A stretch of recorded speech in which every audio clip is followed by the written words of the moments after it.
You are on assignment. We'll keep increasing sanctions. I like people coming here legally. Now, a behind-the-scenes look. Hey everyone, welcome to On Assignment. I'm Alex Villarreal. And I'm Imran Siddiqui. This week, we talk with our VOA reporter in Chicago about the latest developments in the search for the so-called God particle. Survival under fire will take you behind the scenes of a hostile environment training program for civilian workers. And it's called a floating classroom, where students learn to work, but on ships.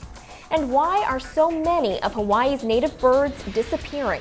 We'll find out more from our environment reporter. This is your backstage pass to VOA reporting at its best. Let's go on assignment.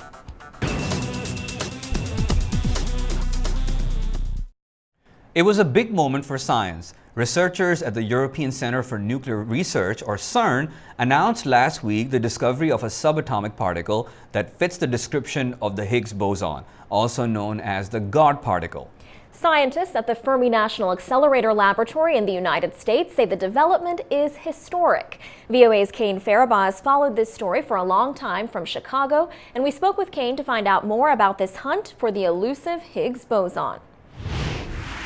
They now believe they have found what looks like the subatomic particle known as the Higgs boson. It's one of the key missing links to our understanding of really how the universe was created. Kane, why are scientists so excited about this discovery? Well, because they've been looking for this subatomic particle for decades. In the 1960s, English physicist Peter Higgs developed a theory that there was a subatomic particle which is called the Higgs boson. For me, it's really an incredible thing that it's happened in my lifetime. We have this machine which accelerates protons in two different directions.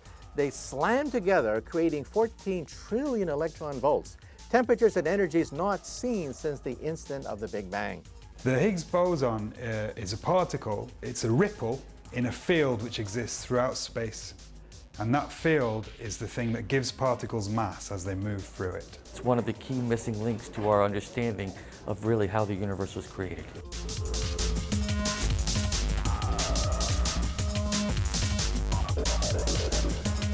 And what will be the practical applications of this? Will we see any technological advancements come out of this discovery? Well, it's very interesting. The technological advancements that have come from this discovery in some ways have already happened. While it's not clear yet where the finding will ultimately lead, the technology developed to find the Higgs boson has already produced tangible results, such as the cloud-based digital storage now used by mobile phones and computers. But Roser adds the real benefits are yet to come. Mankind has always asked the question why, and we're one step closer to understanding that.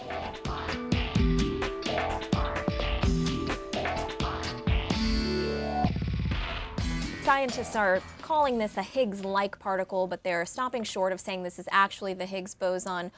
How long is it going to take us to know if it really is? Some of the scientists that I talked to at Fermilab say it could just be another year or two before there's a full confirmation this is the Higgs boson. What would you have us write today? Have you found the Higgs or what? As a layman, I would say we have it. But as a scientist, I have to say, what do we have? We have something, yeah? We have discovered a boson. And now we have to determine what kind of boson it is. What they will do over the course of the next many years is to start to investigate all of its properties to see if it acts, if it smells, tastes, and behaves the way they expect it to. Now, this has been a very exhaustive, intensive search involving millions, maybe billions of dollars invested in this Hadron Collider and other colliders, trying to determine the existence of the Higgs boson. Why have scientists put so much time, money, and energy into this? Well, it's a good question. It is obviously a multinational effort. I think there are somewhere between 15 to 20 countries that have scientists that have been participating in the search for the Higgs.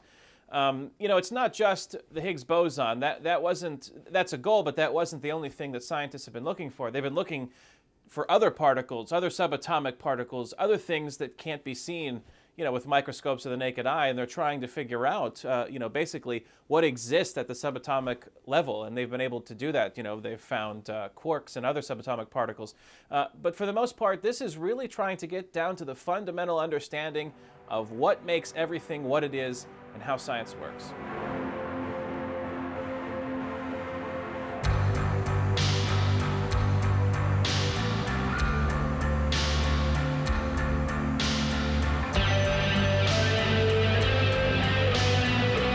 This boson is a very profound thing that we found. Okay, this is not like other ordinary particles. It really is we're reaching into the fabric of the universe at a level we've never done before.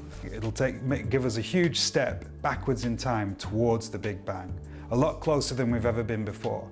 And by the studies that are going to be done by the LHC over the next months and years, they will tell us more about the physics of the universe in the first microsecond of its creation. The finding of this will change the way scientists view the world immediately and will change the way I go to work tomorrow.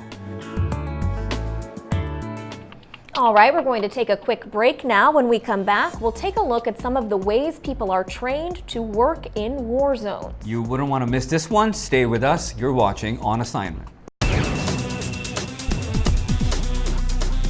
War zones are populated with more than just soldiers and civilians. Humanitarian workers often operate behind the scenes to bring relief to those living under the cloud of war.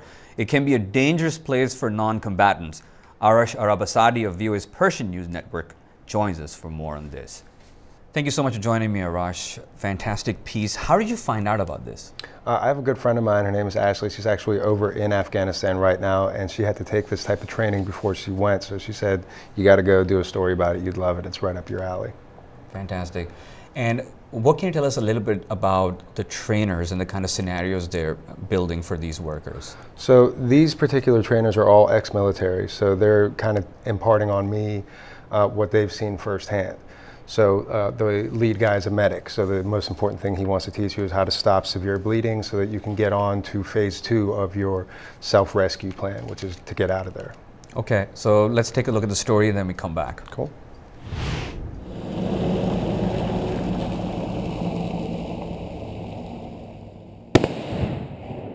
In the practice field, it looks like this. But in the real world, it's more like this. The unexpected could happen anytime, any place, like a kidnapping overseas. HEAT, Hostile Environment Awareness Training. It's a course meant for people that are going to go into bad situations that don't have a military background. Located in the state of Ohio, this program run by the Diplomatic Protection Training Institute was designed by Executive Director Edwin Lard. Any questions?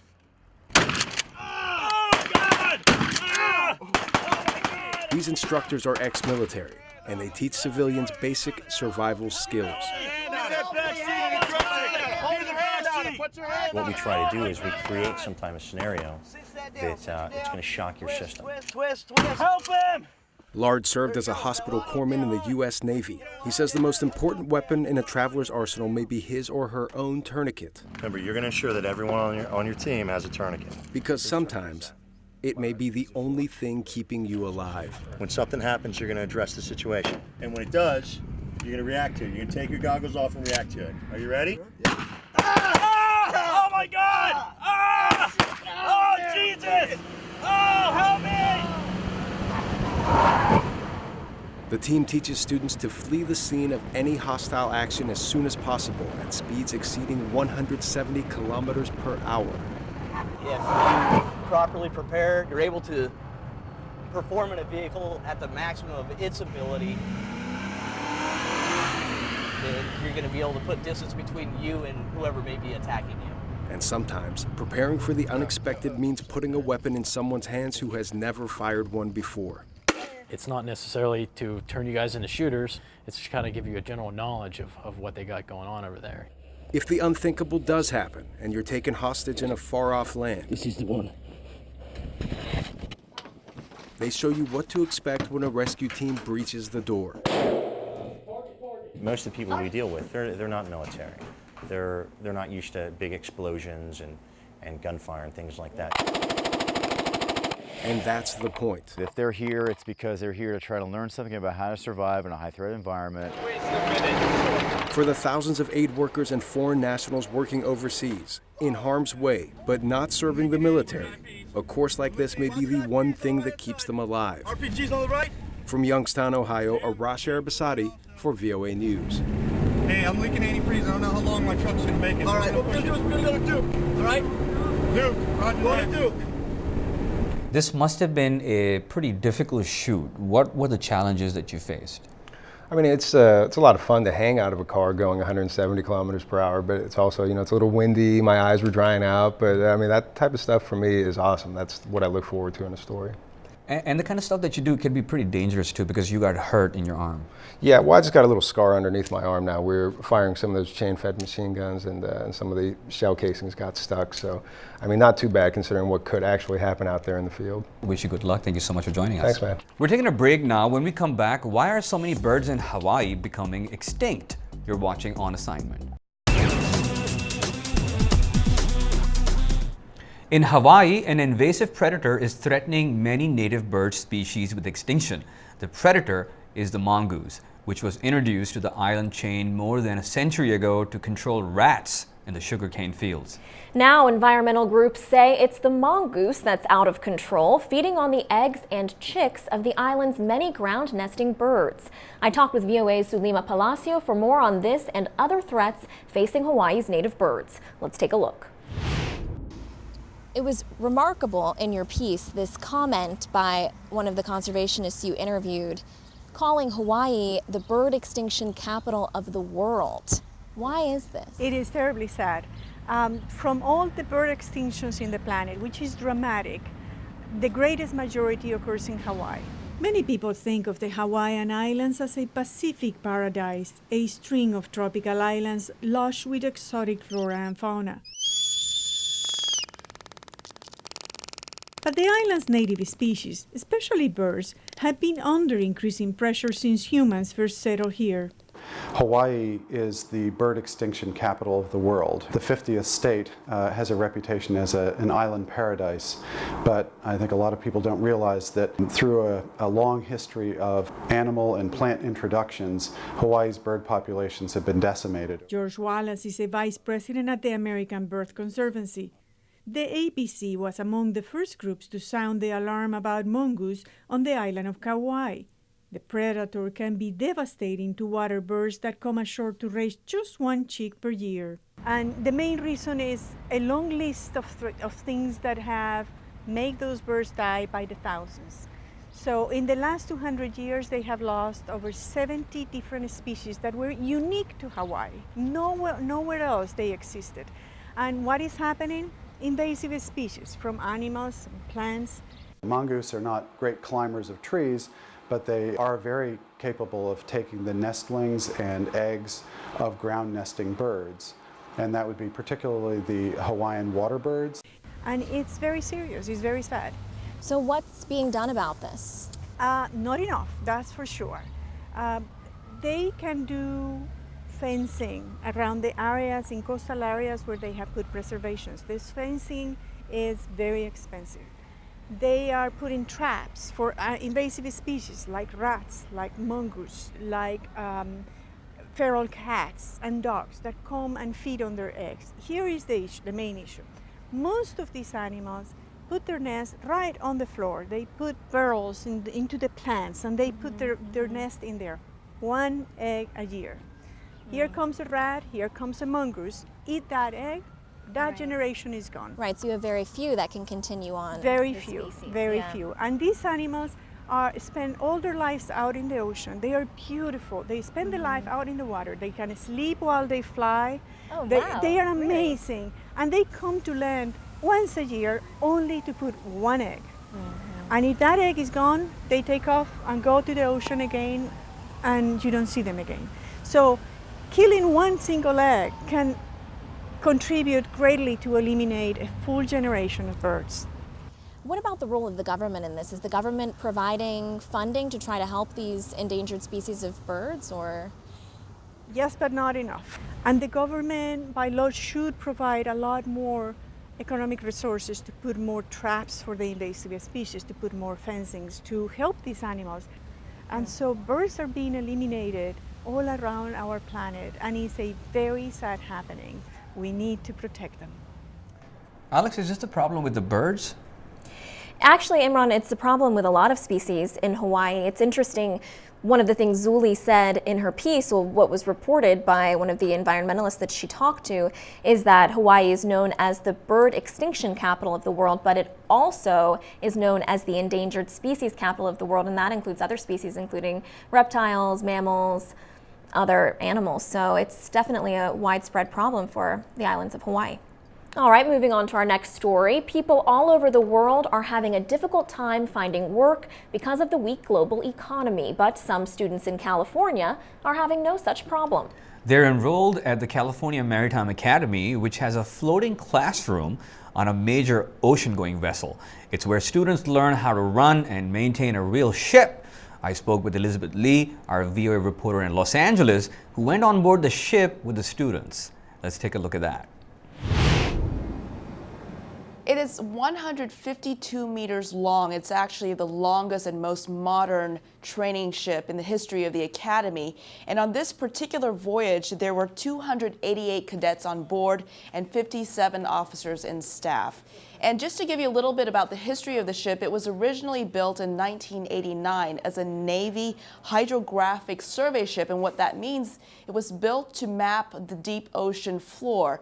And then in 1996, it was transferred over to the Academy to become its fourth training ship in the history of the school. And what about the instruction? Is it actually learning how to live on board in tight quarters with a bunch of crewmates, or is it more than that? I mean, it's definitely, that's part of it. The main reason to go on these cruises is, of course, to learn how to chart the waters, and for the engineering students, how to deal with problems and work on the engines. But as part of that learning experience, it is learning to live in tight quarters. They live in bunks that are very tight. They're almost like sardines in small rooms. But I spoke to some students. Some of them really actually enjoy it. They have 2 roommates, and they say it feels cozy, and they're hanging out with friends in their rooms, so it's a time to really bond. And then there's some other students who say that it does get to you living in cramped quarters for 2 months, but that's also why they go on cruises, is to figure out whether this is something, a life that they want, a career that they want. Deep in the heart of the ship named Golden Bear, it is hot and the engines are noisy. This is where Vasily Tudoran spends much of his time doing what he loves. I knew I wanted to fix stuff since I was a little kid. Tudoran is a mechanical engineering student at the California Maritime Academy. Even though the university is located just outside of San Francisco, most of the students are required to get hands-on experience on board this training vessel. Not only do the students carry heavy responsibilities on the ship, instructors say the coursework is also rigorous, but there are rewards to life at sea. My favorite thing about it is waking up every morning and seeing nothing but the ocean on all sides of you. Would it be suffice to say that these guys, once they graduate, they could work in any area as far as engineering is concerned? Yeah, engineering is a field that is very diverse for these students. The instructor was telling me that they've gotten job offers from satellite companies and power plants on the land side. And of course, they're also supposed to be able to work on any kind of ship or vessel, even a ship that they've never seen before. They're supposed to be prepared as soon as they step on board. They're supposed to be able to work on it, an engine they've never seen before. But again, most of them will be able to find work regardless of what their majors are. And that's what makes this school very unique. What about the students? They must have gone to classrooms before, but now they're in a floating classroom. How did they compare that experience? They say it's very different, and I think the key is discipline, and that's what one of the biggest challenges is, because they're pretty much on most of the time. They're either going to class or working in the engine room or working in some capacity of the ship. And so they really have to be very disciplined, because there's a lot of responsibility placed on these students. They're pretty much running the ship. So you really need cadets who are very mature who can take on this challenge. Fantastic. And lastly, one of the surprising things we saw was that we didn't see any female student. Yeah, I mean, the male-female ratio is still not even. There are definitely more male cadets than female students. And in fact, As I mentioned earlier, the school started in 1929, but the first female was not admitted until 1973. And so they say they're trying to recruit more females, but because of the nature of the eventual careers, it's just a job that's still predominantly male-oriented. Well, thank you so much. Great reporting. Elizabeth Lee joining us from Los Angeles. Thank you for having me again. This kind of reminds me of a story that we did for the Urdu service, which was like a traveling classroom where kids, this teacher in Pakistan would put kids in a bus and she would take them around and teach them in the bus like a classroom. So was she teaching them about driving, or she was teaching them in the... Yeah, she would take them around, show the city, and then park wherever there's parking, and then do the classroom sessions. Right, so that hands-on sort of learning experience. I think it just goes to show that no matter where you are, you know, as long as you've got good instruction and you're being given the tools, you can learn a lot. So. Yep. All right, well, our next story is about the coming Summer Olympic Games in London. With all of Egypt's recent turmoil, you might think that Egyptian athletes haven't been able to focus on the Olympics, but VOA's Japhet Weeks in Cairo caught up with one young athlete who is training hard for the competition of her life. For 24-year-old pentathlete Aya Medani, conquering the impossible is a daily routine. As if training for one event were not hard enough, Medani competes in swimming, horseback riding, fencing, and combined shooting and running. When I say that I play 5 events, swimming, running, shooting, fencing, and riding, they say, wow, so how you can do all this in one time? So I believe, and my family always say that when we want to do something, we will do it, whatever it is. And she does almost all of it wearing a hijab, or headscarf, the only one of 36 female pentathletes in London who will do so. Medani is Africa's best pentathlete and a real contender for a medal at this year's Olympics. If she wins, she will be the first female Egyptian to ever do so. But there have been a few extra obstacles thrown her way this year. Because I have injury?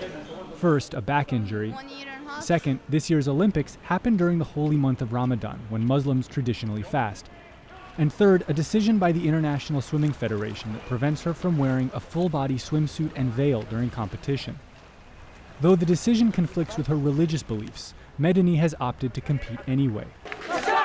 But the biggest obstacle of all was the upheaval that has taken place in Egypt over the past 16 months. After maybe the month of the revolution, we supposed to travel for a sport camp and for a competition. And there was a World Cup in Egypt and it's cancelled. We stayed like 2 months, we didn't travel to anywhere because there was a problem with the money and with the airport, so we cannot travel and we cannot come back. Still, even under these conditions, Medani won gold at last year's Modern Pentathlon World Cup in Hungary.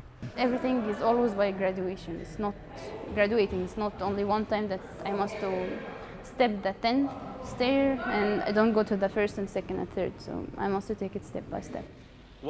As Egypt transitions from military rule to democracy for the first time in modern history, it's a lesson Medani hopes its new leaders would heed as well.